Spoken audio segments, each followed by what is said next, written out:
बिस्मिल्लाहिर्रहमानिर्रहीम। अस्सलाम वालेकुम दोस्तों, आप देख रहे हैं मेरा यूट्यूब और फेसबुक चैनल। आज हम बात करेंगे कराची के हवाले से कि कराची में एक अनहोनी हो गई है और ये अनहोनी हुई है पाकिस्तान सुन्नी तहरीक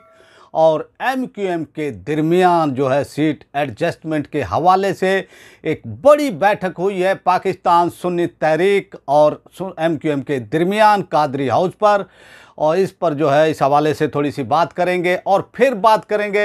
इमरान खान के हवाले से ही कि इमरान खान के हवाले से अब इतलात ये आ रही हैं कि उनके लिए आसानियाँ वो पैदा हो रही हैं और जो उन्होंने एतवार के हवाले से जो कॉल दी हुई है आवाम को कि वो बाहर निकले, तो इस हवाले से बात करेंगे। खैबर पख्तूनख्वा में जिस तरह से पीटीआई के लोग बाहर आए हैं और उनको जो है एक्टिव किया है शेर अफजल खान मरवत साहब ने, वो अपना काम बड़ी खुश असलूबी से कर रहे हैं। पहले इसी टॉपिक से जो है आगाज़ करते हैं कि शेर अफजल मरवत साहब ने जो है उस टाइम में जब पीपल्स पार्टी यानी पीटीआई पर बहुत ही कठिन वो टाइम था, बहुत ही उनके लोगों को उठाया जा रहा था, उनके लोगों के घरों पर छापे मार रहे थे, तो खैबर पख्तूनख्वा के अंदर जिस जुर्रत और बहादुरी से शेर अफजल मरवत साहब जो है वो सामने आए और एक लीडर के तौर पर, एक दिलेर के तौर पर जो है वो सामने आए हैं और उन्होंने जिस तरह से कैंपेन चलाई है पीटीआई की और जिस तरह से वो डट कर वो खड़े हैं, तो अवाम ने भी उसी हिसाब से जो है उनके साथ मोहब्बत का इजहार किया है और खैबर पख्तूनख्वा में जो इतना एक्टिव कर दिया है कि अब वहाँ की इंतज़ामिया भी जो है, वहाँ की निगरान हुकूमत भी और जो हमारे इदारे हैं वो भी अब थोड़े से बैक फुट पर वो चले गए हैं। अब कबैली इलाकों में शेर अफजल मरवत साहब ने बड़े बड़े जलसे किए हैं और मुतहरिक कर दिया है लोगों को खैबर पख्तूनख्वा में और मालाकंड में तो उन्होंने तमाम रिकॉर्ड तोड़ दिया है। जिस तरह का एक बड़ा जलसा किया है वहाँ पर उन्होंने एक तारीख रकम की है और मैं ये हमेशा से आप लोगों को ये बताता आया हूँ, तारीख में उन्हीं लोगों का नाम होता है, बाकी जो डट जाते हैं, जो जुर्रत का इजहार करते हैं, जो बहादुरी का इजहार करते हैं, तारीख में नाम भी उन्हीं का ही होता है। और फिर शेर अफजल मरवत साहब जो है वो नाम लिखवाने में जो है इस वक्त कामयाब हो गए हैं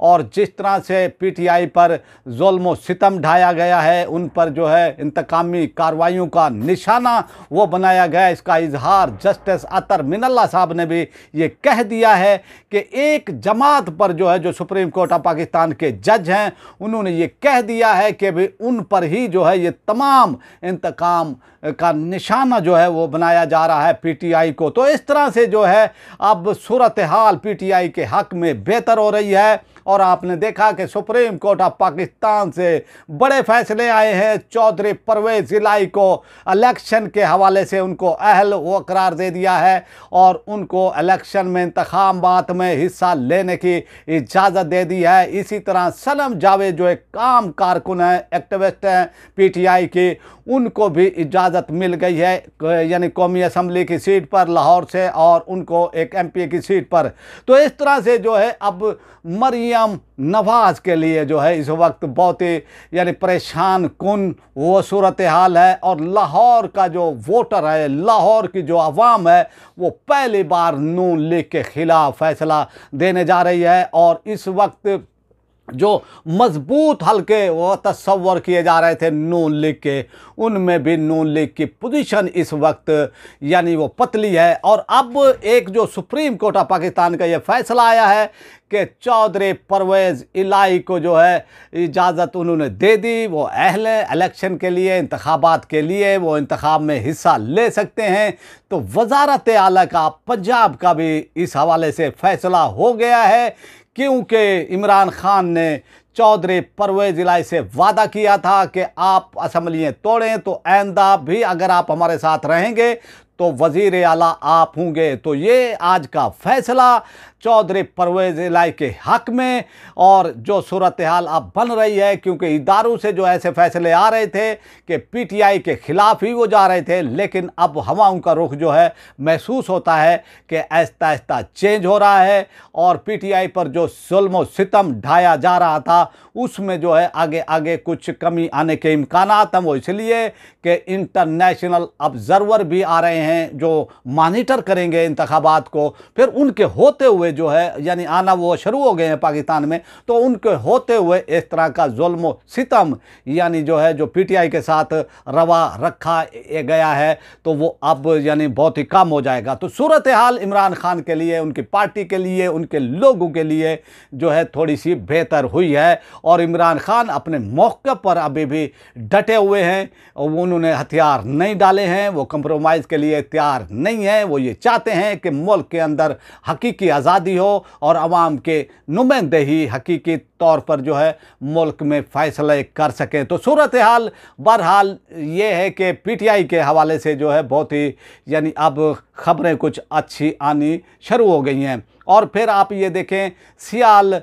शरीफ से भी जो है बड़ी खबर आई है और कासिम साहबजादा कासिम सियालवी साहब ने जो है तहरीक इंसाफ के उम्मीदवारों की हिमायत का ऐलान कर दिया है। ये कोई छोटी बात नहीं है क्योंकि झंग चिन्योट के अंदर जिस तरह से झंग के अंदर सियालवी ख़ानदान का जो है ताल्लुक़ है, राब्ता है अवाम के अंदर, और फिर जो है जो उनके चाहने वाले हैं वो जो है बड़ी ही वो तादाद के अंदर है। तो जो भी कोई एमपीए एमएनए बनता है तो वो सियालवी ख़ानदान की जो है अशरीबात से ही बनता है। तो ये एक बड़ा फ़ैसला है और तहरीक इंसाफ की हिमायत में साहबजादा कासिम सियालवी साहब का। तो इस तरह से जो है तहरीक इंसाफ इस वक्त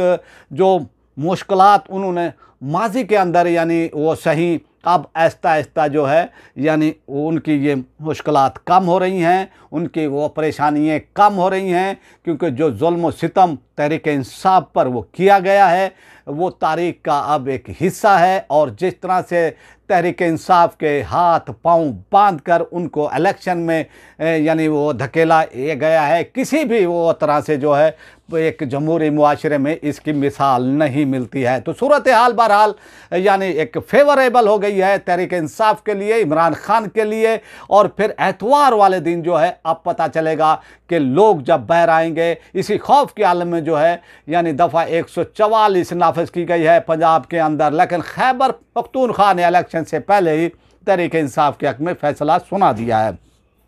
अब आते हैं दूसरे टॉपिक की तरफ और ये टॉपिक है कराची के अंदर एक अनहोनी हो गई है और ये अनहोनी हुई है पाकिस्तान सुन्नी तहरीक और एमक्यूएम के दरमियान एक इंतखाबी यानी अलायंस का यानी वो अनाउंसमेंट की गई है, मुलाकात हुई है, बड़ी बैठक हुई है कादरी हाउस पर। एमक्यूएम की जानिब से जो है डिप्टी कन्वीनर उनके मुस्तफ़ा कमाल साहब और उनके साथ जो है अनीस कैम खानी साहब और उनका डेलीगेशन आया कादरी हाउस पर। और पाकिस्तान सुन्नी तहरीक की जानिब से जो है पाकिस्तान सुन्नी तहरीक के सरबराह सदर जनाब सरवत इजाज़ कादरी साहब, जनरल सेक्रेटरी अल्लामा अहमद बिलाल सलीम कादरी साहब और इसी तरह सूबा सिंध के सदर इमरान कादरी साहब भी जो है मौजूद थे। तो यानी एक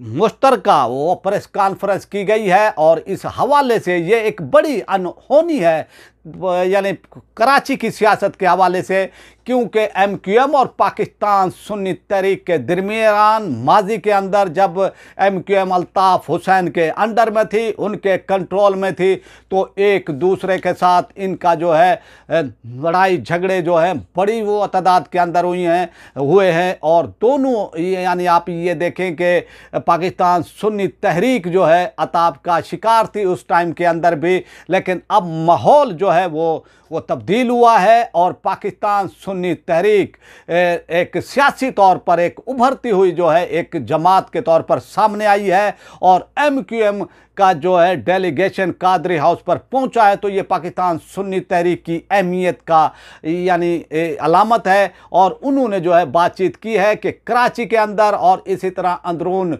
यानी सिंध के अंदर भी जो है इस हवाले से बात की गई है। और फिर उन्होंने ये भी कहा कि भाई हम मिलकर जो है यानी बातचीत से जो है मामलात हल करेंगे। तो ये कराची के लिए, कराची के लोगों के लिए, शहर कराची के लिए बड़ी अच्छी खबर है और इंशाल्लाह मैं इस पर जो है तफसीली वीडियो जो है यानी अगले आने वाले चंद दिनों में जो है इस पर वो बनाऊंगा। अब आपसे चाहते हैं इजाज़त और आपसे रिक्वेस्ट है जिन्होंने मेरे चैनल को सब्सक्राइब नहीं किया है वो मेरे चैनल को सब्सक्राइब कर ले, बेल आइकन को प्रेस कर दें, वीडियो को लाइक भी करें, इसको ज़्यादा से ज़्यादा शेयर भी करें और अपनी राय का का इजहार कमेंट बॉक्स में लाजमी किया करें ताकि हमें आपका फीडबैक मिलता रहे। पाकिस्तान जिंदाबाद।